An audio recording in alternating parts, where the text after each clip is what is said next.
বাংলাদেশের ইতিহাসে সংকটের মুহূর্তে একাধিকবার সামনে এসেছে একটি নাম, বাংলাদেশ সেনাবাহিনী।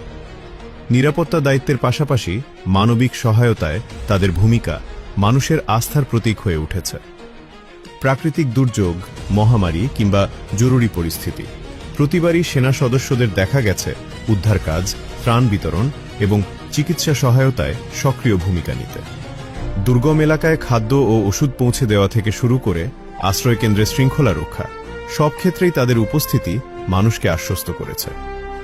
এই মানবিক সম্পৃক্ততা কেবল তাৎক্ষণিক সহায়তায় সীমাবদ্ধ নয়, বরং দীর্ঘমেয়াদে জনগণের সঙ্গে একটি বিশ্বাসের সম্পর্ক তৈরি করেছে। সংকটের অন্ধকার সময়ে সেনাবাহিনীর উপস্থিতি অনেকের কাছে নিরাপত্তার প্রতীক, অনেকের কাছে ভরসার আলো। বিশ্লেষকদের মতে এই আস্থা অর্জনই সবচেয়ে বড় সাফল্য। দায়িত্ব পালনের বাইরে গিয়ে মানবিক সহযোদ্ধা হিসেবে কাজ করার মধ্য দিয়েই তারা জনমনে বিশেষ স্থান করে নিয়েছে। সংকট আসবেই, চ্যালেঞ্জও থাকবে, তবে মানুষের পাশে দাঁড়ানোর যে বিশ্বাস তৈরি হয়েছে সেটি ভবিষ্যতের যে কোনো সংকট বা দুর্যোগ ব্যবস্থাপনায় দেশের শক্ত ভিত্তি হয়ে থাকবে।